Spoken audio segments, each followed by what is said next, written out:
महाराज की जय. हे बघा, जसं पलीकडे आपण पाहिलेलं ते हत्ती तलाव होतं. सरांनी मगाशी नाव घेतलं हे गंगासागर. हे 32 फूट खोल आहे. घेरा 184 मीटरचं आहे.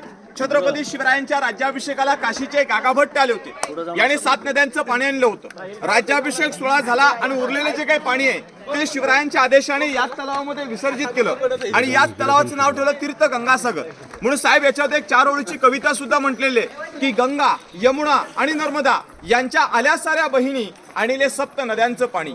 जल हे झाले तीर्थांचे घर आणि नाव त्यास गंगा सागर. तीर्थ गंगासागर म्हणून ओळख आहे. गडावरती जेवढं लागणारं 12 महिने किल्ल्यावरती पिण्यासाठी जे पाणी लागतं तर या तलावातलं पाणी पुरलं जात असायचं. त्या काळात इलेक्ट्रिसिटी नव्हती, त्याच्यामुळे ऑटोमॅटिक पाणी जाणं शक्य नव्हतं. जे कामचुकार लोक होते ना, यांना त्या टकमुक टोकावरून किंवा वासोटा लिंगाण्यावरती कैद केलं जात नसायचं. तर त्या गुन्हेगाराला सुधारण्यासाठी एक संधी दिली जायची. त्यांनी काय करायचं, राजाच्या नजरेसमोर पहाटे 3 वाजता उठून, कावड माहित असेल तुम्हाला सर्वांना, श्रावणबाळ आपल्याकडे विहिरींना राट असतात बघा, राठाने पाणी बाहेर खेचायचं, कावडीमध्ये भरायचं आणि मनुष्यबळाने जेवढं पाणी जाईल तेवढं पाणी किल्ल्याच्या आतील भागामध्ये घेऊन जायचं. म्हणजे शिवरायांचं एक सांगणं होतं, या गडावरती जर का 2 वर्ष दुष्काळ पडला, पाऊसच पडला नाही तरी 2 वर्ष पाणी पुरवठा पाणीसाठा शिवरायाने त्या काळात करून ठेवलं होतं. पण आता आपल्याकडे इलेक्ट्रिसिटी आली, पंपाचं बटन चालू काही मुबलक पाणी जातं, त्यामुळे तलावाची कॅपॅसिटी खाली जाते बघा, कारण की हे साठवणीचं पाणी. गडावरती पाणी अडवा पाणी जिरवा योजना 350 वर्षापूर्वी आपल्या महाराजांनी लाभवली होती. व विचार करायचं त्यावेळेचं गंगासागर 3000 फूट उंचावरती पाण्याचे नियोजन आहे. 20 फूट मागे गेलात तर 400 फुटाची दरी आहे साहेब.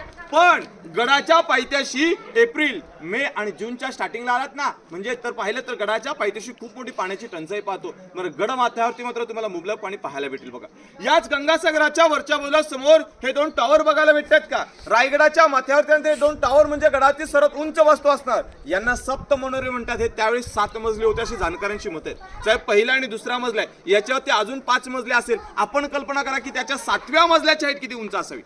आणि त्याच्या पहिल्या मजल्यापासून म्हणजे टॉप बेस पासून शेवटच्या मजल्यापर्यंत रंगीबेरंगी पैठण्यांच्या झालं.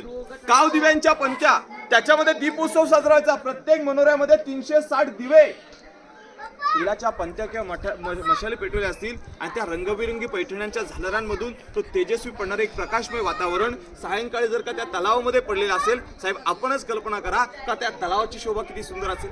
रायगड किती देखणा दिसला असेल याची कल्पना करा की 350 वर्षापूर्वी सजवलं ना की आपल्या राजाच्या राण्या सायंकाळच्या वेळी ते निवांत हवा खाण्यासाठी येऊन बसायच्या. ही राण्यांची गॅलरी सज्ज आहे. साईडला तो विजयाचं प्रतीक विजयस्तंभ म्हणतात. त्याच्या ज्या विजयाचा प्रतीक म्हणजे 7व्या झेंड्यावर 7व्या मध्ये ती भगवा फडकवायची. बाजूच्या गड किल्ल्यांना गावांना कळायचं. गडावरून तोफेचा आवाज आला की राजाने कोणता तरी गड किल्ला जिंकला. उंच भागावरती जाऊन पाहायचं तर भगवा फडकलेला आहे, भगवा डौलाने डौलत आहे. स्वराज्यावरती कोणतंही संकट नाही. पण एखाद्या वेळेस एखादं संकट आलं तर त्याच्याच 7व्या मजल्यावरती गवताच्या गंजा पेटवायच्या. आणि गवताच्या गंजा पेटवल्या की या सह्याद्रीच्या कुशीमध्ये 8 किल्ले रायगडावरून दिसतात. आज वातावरण क्लिअर आहे, त्यातले काही गडकोट तुम्हाला साहेब दाखवेल.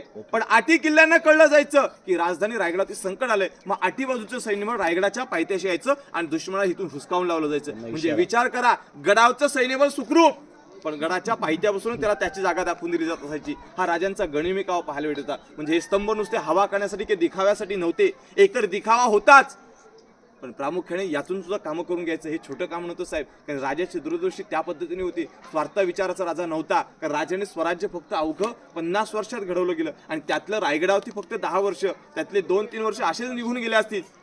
कारण घरातल्या तळमळीने महाराजांचं आयुष्य खूप संतापलं होतं. कारण एकच होतं की 18 पगड जाती एकत्रित केल्या होत्या, 12 बलुतेदार एकत्रित केले होते. पण घरातूनच एक संघर्ष एका गादीसाठी निर्माण झाला आणि वैर निर्माण सुरुवात झाली. कारण की राजगड किल्ल्यावरती शिवरायांना 4 वेळेस पॉयझन पाजलं. हे घरातल्याच व्यक्ती व्यतिरिक्त कोणी नव्हतं बघा. विचार करा केवढं मोठं संकट ओढावलं असेल आपल्या राजावरती. आपण त्या राजवाड्याला भेट देणार आहोत जिथे त्यांनी अखेरचा श्वास सोडलेला पाहायला भेटतं. इथून एक किल्ला दिसतोय, वरून दिसेल ना दिसेल, पण इथून दिसतोय तुम्हाला एक किल्ला दाखवतो आणि मग आपण पालखी दरवाजा पाहायला पुढे जाऊया. बोला छत्रपती श्री शिवाजी महाराज की जय.